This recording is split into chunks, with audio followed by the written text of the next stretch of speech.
como alcaldesa fuiste caricaturizada por varios. ¿Hay alguna que te haya gustado?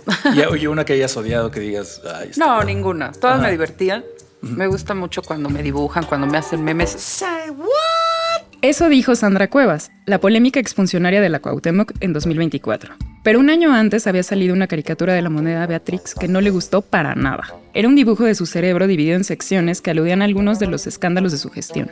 Desde su cruzada contra los rótulos tradicionales de los puestos callejeros hasta las golpizas que ordenó. Cuevas amenazó a otra talentosísima monera como lo es Beatrix, respondiendo y luego andan lloriqueando. Organizaciones que defienden la libertad de expresión como Artículo 19 y colegas suyos como Rapé, El Monero, luego saltaron a defender a la caricaturista. Yo lo entiendo tal cual una amenaza. ¿Lo es? Sí, ¿No? por supuesto que es una amenaza y espero que esto no se tome a la ligera. Y en ningún momento hubo una sanción ejemplar. Lo único que existió fueron estos citatorios para clases de control de ira. Pero desde que México es México, los caricaturistas saben que hacer crítica política desde el humor también puede salir caro. Hay, a lo largo del siglo XIX y hasta el día de hoy, políticas instrumentadas desde el poder que buscan controlar y en ocasiones reprimir tanto a la prensa en sentido general como al mundo de la caricatura política en sentido concreto. Fausta Gantús se dedica a la historia de la política mexicana y el análisis de la imagen, en particular la caricatura política. Contra caricaturistas específicos que sufren represión, que son demandados y que van a la cárcel, sufren procesos judiciales. O les cierran el changarro, como le pasó a Claudio Linati, un exiliado italiano que fundó El Iris, una publicación tan crítica al gobierno de la Primera República que solo sobrevivió 3 meses, de mayo a agosto de 1826. Y ahí se publicó la primer caricatura política de México. Es una sobre Santana. La caricatura se llamaba La Tiranía. En ella el futuro dictador aparecía frente al Palacio de la Inquisición, con orejas de burro, un collar de calaveras y un gorro de bufón.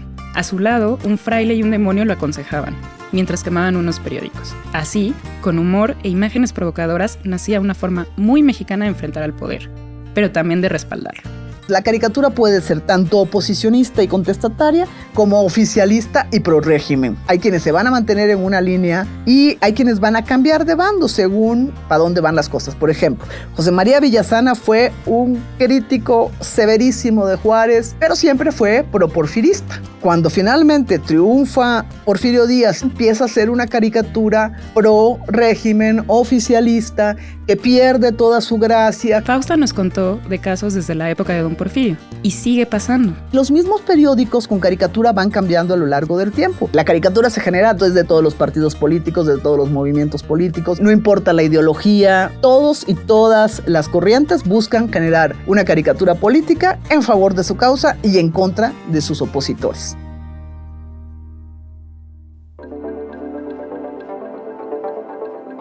¿Qué nos puede decir la caricatura política sobre su época? ¿Ha cambiado desde la independencia hasta hoy? ¿O nos reímos de lo mismo? ¿Y una caricatura siempre busca hacer reír? Esto es Pasado Presente, un podcast del Centro de Estudios Históricos del Colegio de México en el que historiadoras e historiadores nos cuentan las bases para entender nuestro presente.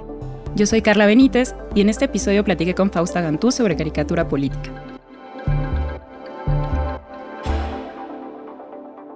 Mi nombre es Fausta Gantús, soy profesora investigadora en el Instituto Mora y egresada del Colegio de México, donde hice la maestría y el doctorado en historia. Actualmente me dedico a la historia política mexicana, especialmente del siglo XIX, enfocada en el análisis de la imagen, en particular la caricatura política, los temas electorales, tema de las emociones en relación con la vida política, y en términos espaciales me enfoco principalmente en la Ciudad de México y en el estado de Campeche.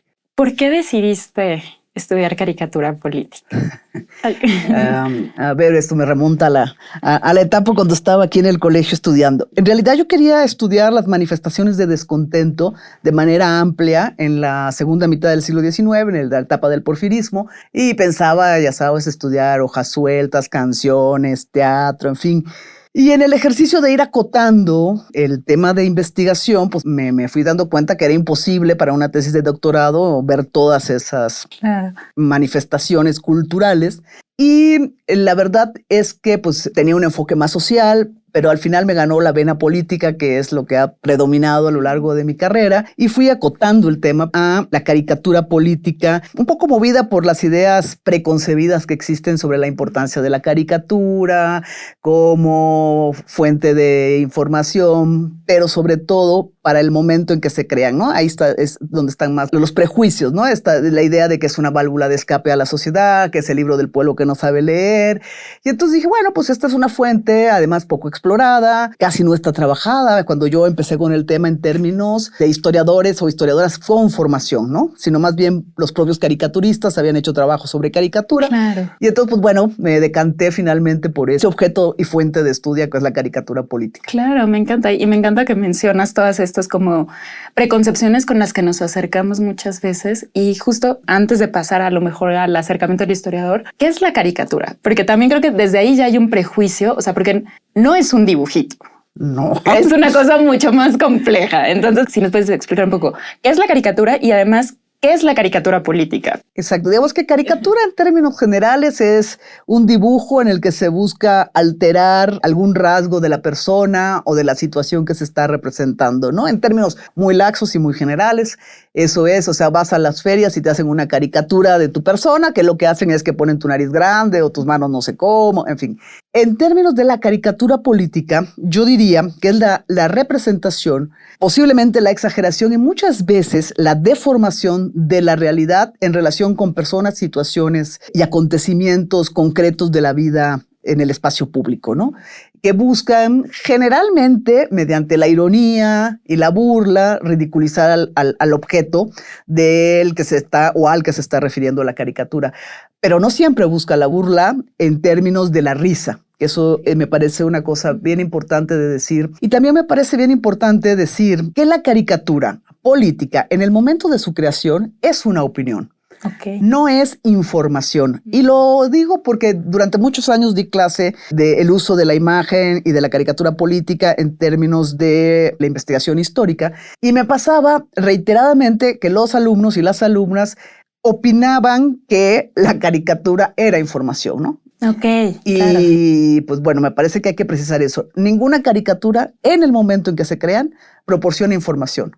Es la opinión de una persona o del grupo que representa él o la caricaturista y buscan, sin duda, incidir en la opinión pública a la cual van dirigida, ¿no? Tampoco es inocente, por eso lo señalo. Claro. Bueno, ya nos dijiste que la caricatura en México, tú ubicas que empieza en el siglo XIX. ¿Cuál ha sido la historia de la caricatura en México? La caricatura política, en el caso mexicano, nace con esta idea de nación a partir de la independencia. La primera caricatura política que suelen ubicar estudiosos y estudiosas es una sobre Santana, pero realmente el boom de la caricatura política va a tener lugar en la segunda mitad del siglo XIX, a partir de la década de los 60, aunque, por ejemplo, en 40s y 50s hay estudios que muestran la producción de caricatura política en ciertos periódicos como Doña Clara, etcétera. Emaelia Bonilla lo ha trabajado bastante, el caso de la caricatura política para la primera mitad del siglo XIX. Para la segunda mitad existen varios trabajos y es claro el momento en que explota y va afianzándose en el espacio público el uso de la caricatura política, también en relación con el desarrollo de instrumentos y técnicas que lo permiten, ¿no? Entonces, sería más o menos 60, 70. Comentaste antes sobre esta idea de que es sobre todo dirigido a lo mejor a un pueblo analfabeta y a lo mejor jugando un poco con esta idea del analfabetismo, o sea, va mucho más allá del alfabetismo de saber leer letras, sino también saber leer el contexto, ¿no? O sea, a lo mejor yo sé leer, pero me pones una caricatura del siglo XIX y no entiendo qué me está diciendo porque no tengo el contexto, ¿no? Entonces tuviste que desarrollar toda una metodología para acercarte. En relación con la caricatura. Primero, me parece que es imprescindible saber leer y escribir para poder leer una caricatura. Eso ha sido una discusión muy larga. Hay quienes siguen sosteniendo una posición en contrario. Yo soy de quienes opinamos que hay que saber leer y escribir. ¿Por qué? Porque la caricatura política a lo largo del 19, y yo diría hasta el día de hoy, si abres un periódico es ahí, o bueno, o lo ve uno en línea ahora, ya no importa si abres el periódico o la página de internet, la caricatura prácticamente salvo excepciones, está acompañada de texto. Así sean las iniciales del partido del personaje que está representado, por decir lo mínimo, tienen un uso de texto que exige saber leer, y ese sería el primer prejuicio en relación con el alfabetismo. Y el segundo es el que tú mencionaste. Aún se sepa leer y escribir, hay que tener el contexto para poder entender una caricatura. En ese sentido, una caricatura solo apela en el momento de su creación a quienes forman parte de una sociedad que además está interesada por los sucesos políticos, los personajes, los acontecimientos, y entonces pueden entenderla. La caricatura política, entonces, como producto de su momento, exige este conocimiento de lo que está sucediendo, ¿no? Si yo no sé que hay elecciones del Poder Judicial, pues no puedo entender la mayor parte de las caricaturas que están teniendo hoy por hoy lugar en nuestro país, ¿no? Pero como fuente histórica es mucho más complejo, porque mientras más es la distancia con esa caricatura y el momento en que se creó, más difícil es desentrañar a qué personajes está representando, por qué los está representando, qué estaba ocurriendo en el espacio público que se generó esa caricatura, en qué posición está el periódico en el que la caricatura se produjo, etcétera, ¿no? Entonces, sí, la caricatura no le habla al pueblo que no sabe leer, ni nos habla en general a ninguno de nosotras y de nosotros si no estamos inmersos en las preocupaciones de las que la caricatura se ocupa. Qué interesante, porque entonces no solo no tiene nada que ver con este prejuicio, sino es casi opuesto. Aunque sepas leer, no necesariamente te está hablando a ti, ¿no? O sea, a lo mejor va a una población muy específica, ¿no? El mensaje.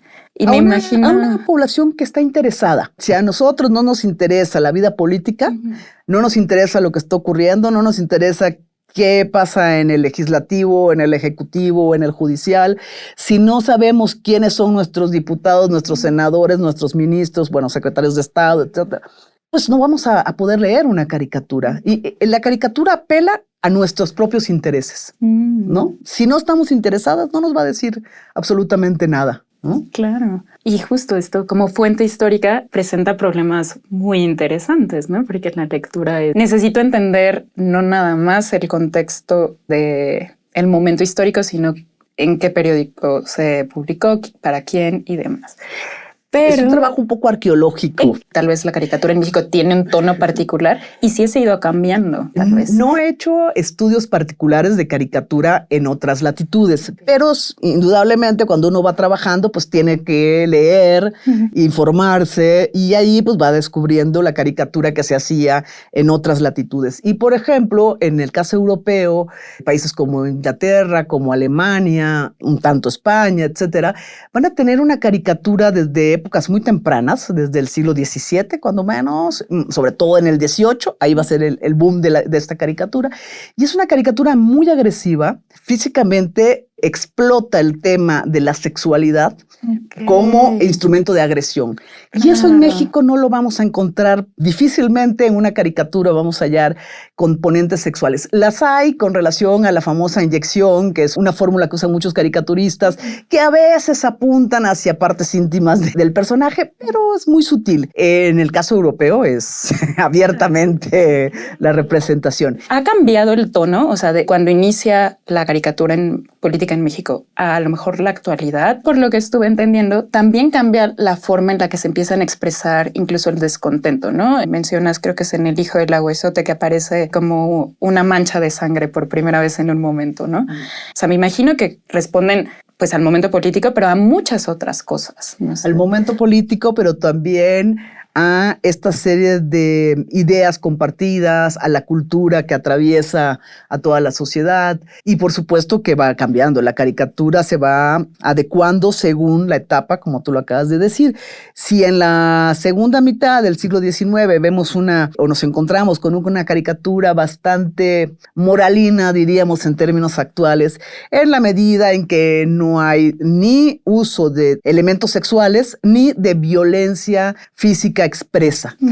va a ir apareciendo conforme el porfirismo se va consolidando y la sociedad política empieza a reclamar mayores espacios de participación y empezamos a ver protestas, empezamos a vislumbrar ahí en el horizonte revueltas populares, en fin. Y eso también se va a ver en la caricatura política, que conforme se termina el siglo XIX y empieza el XX y empiezan a circular estas ideas revolucionarias, ya más o menos estoy hablando como de el 6, 8, 9, 1906, 1908, 1909, vamos a empezar a ver en la caricatura de varios periódicos un uso de elementos agresivos, violentos, como van a ser armas, como van a ser sangre, como van a ser heridas, como van a ser muertos, y la violencia va a ir escalando. Yo no he estudiado sistemáticamente el siglo XX, pero estudié un poco la caricatura que se produjo en relación a la figura de Emiliano Zapata, que era el gran enemigo de los contrarrevolucionarios, o sea, estos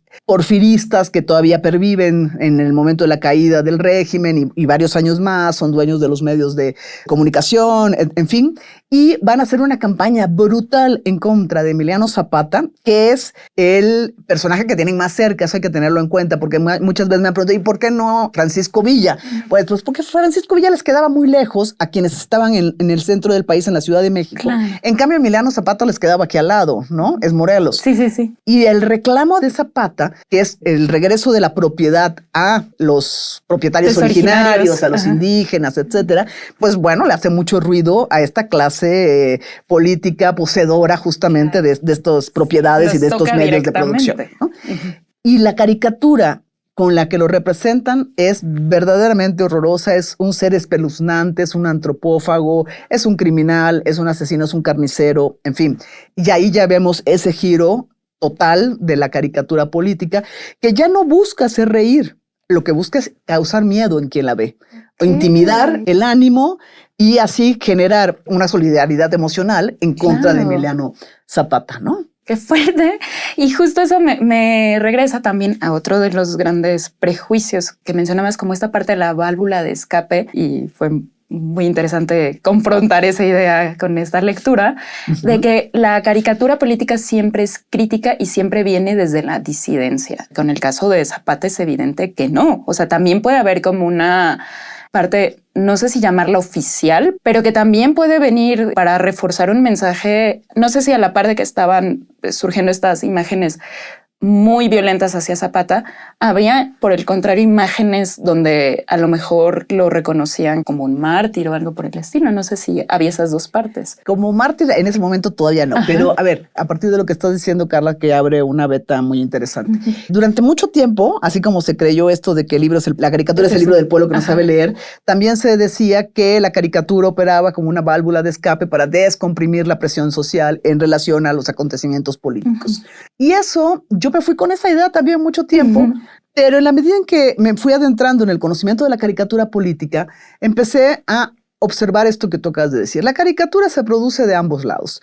Del lado de quienes están o son opositores o están en contra del régimen que en ese momento está en el poder, pero también se usa desde el lado de quienes están en el poder y sus aliados en los medios. Entonces, la caricatura puede ser tanto oposicionista y contestataria como oficialista y pro régimen.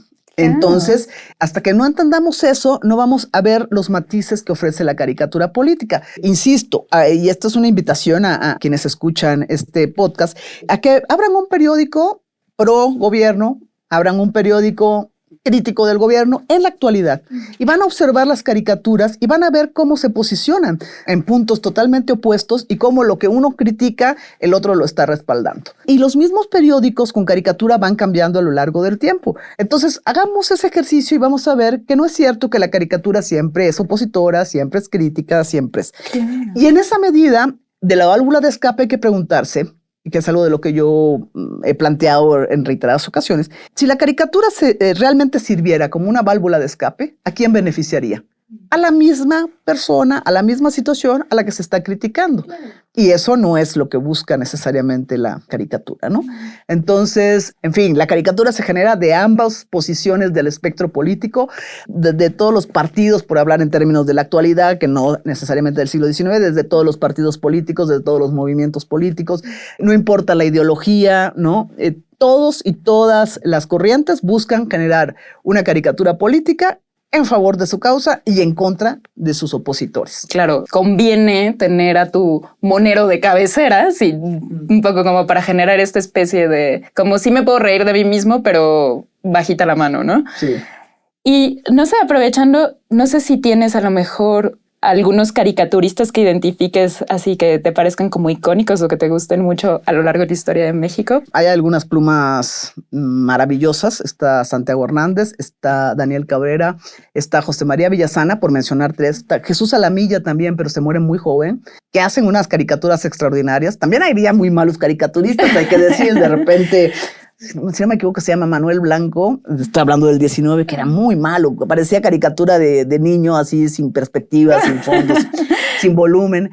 Pero estos otros eran extraordinarios caricaturistas y además extraordinarios críticos. Ahora bien, hay algo que vale la pena decir. En el siglo XIX, Carla, la figura del caricaturista no es esta que se construyó en la segunda mitad del siglo XX, que los volvió como personajes públicos de gran importancia, como el equivalente a los intelectuales, claro, ¿no? Pero ahora en el mundo de la caricatura y de la crítica política. Y entonces cobraron un papel estelar en el espacio público. En el siglo XIX no eran desconocidos, por supuesto tenían un lugar en la vida pública y política, pero eran mucho menos estrellas de los que son ahora. Yeah. Y el trabajo se hacía mucho en equipo. O sea, un caricaturista al final no estaba expresando solo su voz, como presumen hoy, sino era la voz del periódico y del grupo que hacía ese periódico. Y muchas veces hasta realizaban caricaturas en conjunto, ¿no? El maestro caricaturista, por ejemplo, y el segundo de a bordo, por decirlo de alguna manera. Más como en una lógica como de talleres, ¿no? Como talleres, más... exactamente. Por ejemplo, José María Villasana trabajó mucho con Jesús Alamilla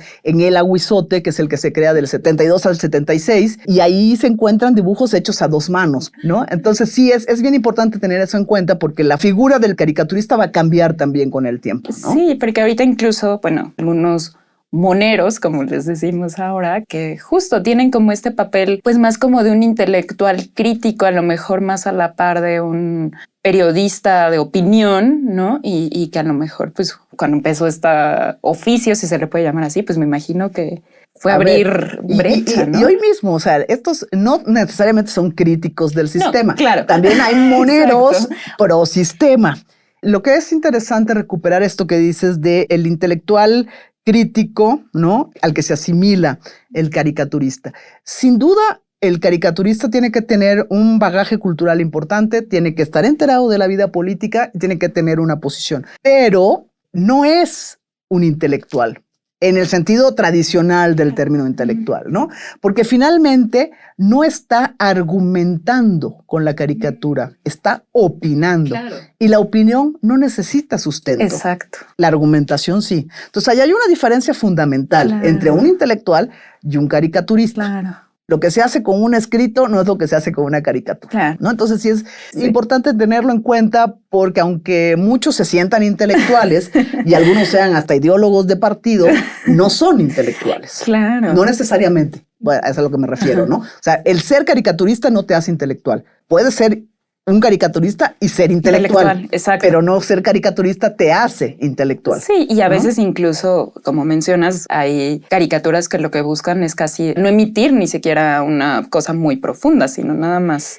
Mira, ahí me gustaría decir que a lo largo del estudio que yo he hecho con caricatura, yo fui estableciendo una categoría para cada tipo de caricatura que a mí me parecía que aparecía de manera reiterada en los periódicos, que no necesariamente todas y todos tienen que asumir, pero que a mí me parece que permiten entender cosas. Y es esto, la caricatura, hay una caricatura que es la caricatura tradicional, o la caricatura invectiva, que es la que normalmente todos y todas asociamos como la caricatura que hace crítica para ridiculizar y que nos riamos, ¿no? Esa sería como la invectiva. Luego hay una caricatura que es una caricatura híbrida, que por un lado busca hacer burla de un referente al tiempo que está exaltando otro, y eso lo vemos mucho, bueno, yo lo veo mucho, en el caso de la campaña del 76 en contra de Lerdo de Tejada y a favor de Porfirio Díaz. Y entonces en una misma caricatura encontramos que se está denostando a Lerdo de Tejada por parte de quienes son pro-porfiristas o tuxtepecanistas en ese momento, se exalta a Porfirio Díaz. Y bueno, puede ser para cualquier, luego lo vamos a ver, hay muchísimas variedades, pero es este juego de exaltar a uno y denostar a otro. Y luego hay una caricatura que es más ambigua, la defino yo, porque no se sabe muy bien qué es lo que está buscando, si exaltar, si criticar, si disimular la crítica para evitar cualquier tipo de censura claro. o de reacción autoritaria, etcétera, pero que no es muy fácil de leer y la lectura queda más bien del lado del receptor o la receptora, que tienen que decir, bueno, pues está criticando a Díaz o no, en realidad está criticando a los hacendados, que es la caricatura ambigua. Y luego está esta caricatura que empieza a usar fórmulas violentas para atacar y criticar, pero que todavía uno la puede ver y sonreírse, ¿no? Y finalmente, la caricatura intimidatoria, que es esta que te platicaba hace un rato, que por ejemplo, la que se hace contra Zapata, que es brutal. O sea, no hay forma de reírse de lo que está ahí expuesto, ¿no? Y sin embargo, es una caricatura. Entonces, a mí me han funcionado mucho, me parece que abre un abanico de posibilidades para entender la caricatura. No es necesario clasificarlas como tal, más yo en mis estudios no voy, cada vez que uso una caricatura digo, esta es intimidatoria, no. Pero sí a mí me resultó muy útil para entender las diferentes posturas de quienes están detrás de las caricaturas, ¿no? Y como dices, también pues depende mucho del contexto en el que se genera y en el que se recibe. Hay toda esta tensión entre la línea muy sutil entre la libertad de expresión, la tolerancia. Lo que tú estás diciendo, que es súper interesante, tiene que ver con el otro lado, quienes reciben la caricatura. Y ahí se abre un abanico también muy amplio. Yo en eso no me he metido porque el mundo de la recepción es mucho más complejo. Digamos, yo estudio desde el discurso de la imagen, no de los y las receptoras. Pero el caso de la revista francesa Charlie Hebdo es una muestra clara del impacto y los efectos que puede tener la caricatura. Nos referimos al ataque del 7 de enero de 2015 en París, cuando 2 hombres armados entraron a la redacción de la revista satírica Charlie Hebdo y mataron a 12 personas, entre ellas caricaturistas, periodistas y policías. El motivo fue que habían publicado caricaturas ofensivas del profeta Mahoma. O sea, la caricatura, yo digo en algún momento, ni es una válvula de escape, ni va a generar revoluciones, pero sí va a provocar reacciones. Claro. Y esas reacciones van desde la risa hasta la violencia, cuando el referente al que se alude, como es el caso que se siente ofendido, que son los talibanes en este caso, ¿no?, por la crítica a Mahoma, y reaccionan con el uso de la violencia extrema que causa la muerte de varias personas. Digo, por suerte, eso son excepciones, porque imagínate que todos reaccionaran así frente a una caricatura. Y sin embargo, hay muchas reacciones de ese tipo en una escala muy amplia que llevan desde el enfrentamiento a golpes entre gente, uno que critica y el que es criticado, o el despliegue de la censura por parte de las autoridades, ¿no? Que eso se ha visto mucho en Europa y en América Latina y en Estados Unidos, por ejemplo, tras la caída de las torres. De las Torres Gemelas, ¿no? Exacto. Hubo una campaña orquestada desde el gobierno para impedir que se hiciera caricatura de la tragedia, por ejemplo. Sí, ¿no? Calificarlo como antipatriótico, ¿no? Exacto. Una cosa así. Y en el caso de México, ¿no ha habido así que tú ubiques como ejemplos parecidos, a lo mejor donde la censura se haya disfrazado a lo mejor de nacionalismo o algo así como de... Sin duda hay, a lo largo del siglo XIX y del siglo XX y hasta el día de hoy, políticas instrumentadas desde el poder que buscan controlar y en ocasiones reprimir tanto a la prensa en sentido general como al mundo de la caricatura política en sentido concreto. Lo que yo encuentro para el siglo XIX son casos de ofensivas concretas contra caricaturistas específicos que sufren represión, que son demandados y que van a la cárcel, sufren procesos judiciales. Además, en el siglo XIX hay esto de la prisión preventiva, que hasta ahora no se ha querido quitar, la prisión preventiva. Entonces, alguien, cualquiera, podía ser un funcionario público, pero también podía ser cualquier hijo de vecino, dirían las mamás, que va y demanda a un caricaturista o a un periodista y se le detiene, se le mete a la cárcel y mientras está el juicio, el caricaturista o el periodista permanecen en la cárcel, ¿no? Entonces, eso sí hay varios casos, no son tantos los caricaturistas como es el caso de los periodistas. Y hablo en masculino porque en el siglo XIX pues es un mundo dominado por los varones que sí terminan siendo demandados, pasan un rato en la cárcel y eventualmente salen. No conozco casos extremos de asesinato de caricaturistas, sí de algunos periodistas, pero no de caricaturistas.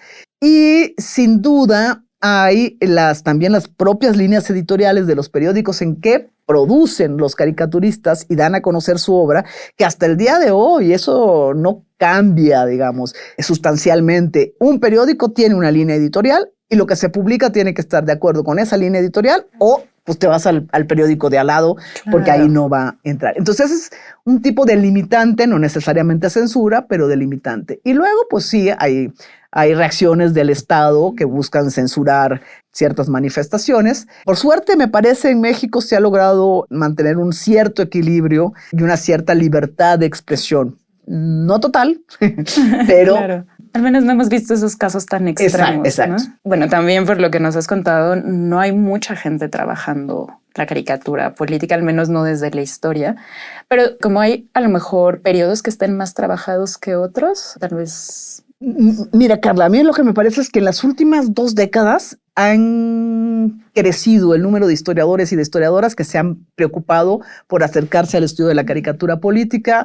Lo sé porque he participado ya sea como directora o como lectora de tesis en varios trabajos de jóvenes de licenciatura, de maestría y de doctorado que muestran este interés, ¿no? Y con ello pues se ha hecho mucho trabajo tanto sobre el siglo XIX como el siglo XX. Publicaciones hay menos, pero quiero decir hechas por historiadores e historiadoras. Hay muchas hechas por los propios caricaturistas, claro, ¿no? Y aunque ya hay mujeres caricaturistas en el espacio público mexicano, siguen siendo mayoritariamente hombres los que se dedican a hacer la caricatura política y son ellos mismos quienes producen libros sobre caricatura política. Pero si uno revisa sus trabajos, no hay realmente una propuesta historiográfica, histórica, de análisis histórico. Lo que hay es una recuperación, que está muy bien y se lo agradecemos, de las caricaturas, una clasificación, ¿no? La reproducción de las mismas.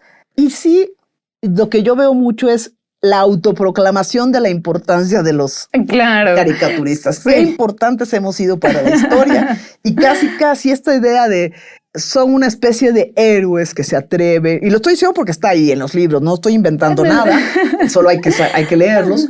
Y eso es una postura, digamos, muy particular, delicada, que tergiversa la realidad. Un caricaturista se juega lo mismo que se juega un periodista, ¿no? Justo. Lo mismo que se juega un crítico del sistema. O sea, no hay héroes, no hay valientes especiales, y generalmente hay quienes se van a mantener en una línea, como fue el caso de Santiago Hernández para el siglo XIX, y hay quienes van a cambiar de bando según para dónde van las cosas. Por ejemplo, José María Villasana fue un crítico severísimo de Benito Juárez, de Sebastián Lerdo de Tejada, pero siempre fue pro-porfirista. Cuando finalmente triunfa Porfirio Díaz y se consolida en el poder, José María Villasana empieza a hacer una caricatura pro régimen oficialista que pierde toda su gracia. Sí, ya está como institucionalizado, ¿no?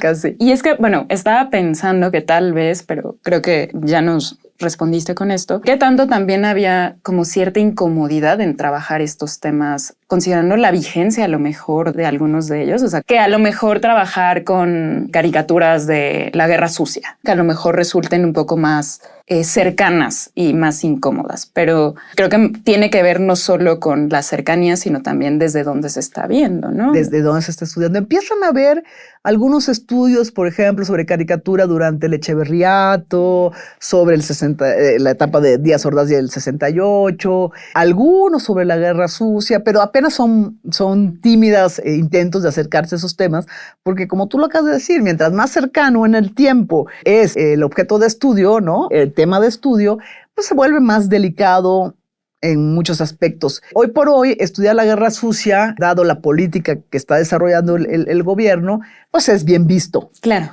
Pues no sé si hay alguna otra pregunta que tengas, que creas que haga falta, algo que quieras. Las imágenes crean realidad, son como lenguaje, crean realidad, crean identidad, etcétera. Y aquí, bueno, ya que abriste la puerta, Sí, no, el asunto es cómo la caricatura política nos dice a nosotras y a nosotros, los historiadores e historiadoras, como fuente, cosas que no nos van a decir probablemente otras fuentes. Esto es, la caricatura política se ocupa de lo que está pasando hoy. Uh-huh. Entonces, las personas, los sucesos, todo tienen que ver con la cotidianidad, ¿no? Con el día a día de la política. Y eso muchas veces no está en los documentos oficiales, no está en las cartas, no está en otro tipo de fuentes, solo está aquí. La caricatura política, como la caricatura en general probablemente, pero la caricatura política, que es la que yo trabajo, es efímera. Solo dura lo que dura el día en el que se publicó y al otro día ya perdió vigencia. Y eso es lo que a nosotros y a nosotras nos sirve como historiadores y como historiadoras para descubrir qué estaba preocupando a esa sociedad en ese preciso momento. Es una extraordinaria fuente para hacer historia, que como tú estás diciendo, a lo mejor durante un tiempo se vio como una fuente menor, poco importante, poco seria. Es poco seria, ese es el chiste justamente, pero es muy importante. Y me parece que se están haciendo muchos trabajos en ese sentido que en un par de años podremos ver seguramente publicados y entender muchas cosas de diferentes momentos, la guerra sucia, el cardenismo, en fin, de verdad hay mucho trabajo y también en los estados se está empezando a hacer caricatura desde hace ya un par de décadas sobre la historia política de Sinaloa o de Campeche o de Veracruz, en fin. Entonces, sí estamos en un momento interesante de gestación de trabajos que tienen que ver con la caricatura. Seguramente en una misma época probablemente aparecerían personajes que en una publicación más centralista no aparecen, pero que en el periódico local... Sí, que dan cuenta justo de la vida de esa localidad, claro, de ese estado, de ese municipio, de esa ciudad, en fin, que creo que estamos en un momento interesante del uso de la caricatura como fuente para los trabajos de las historiadoras y los historiadores jóvenes, ¿no? Perfecto. Bueno, ya no tan jóvenes como yo, pero muchos más jóvenes. Pues excelente, pues muchísimas gracias, Fausta. No, gracias a ti por la invitación, Carla. Esto fue Pasado Presente, Historia en Podcast. Muchas gracias por escucharnos. Yo soy Carla Benítez. Este podcast fue producido por Quisaya Estudios para el Centro de Estudios Históricos del Colegio de México. Lucina Melesio es directora y productora ejecutiva. El guión es mío y también la producción. El diseño sonoro y la mezcla son de Carlos Jorge García y Tiger Lab. La grabación de la entrevista estuvo a cargo de la Coordinación de Educación Digital del Colegio de México. Queremos agradecer a Fausta Gantús por su participación en este episodio. Nos escuchamos después.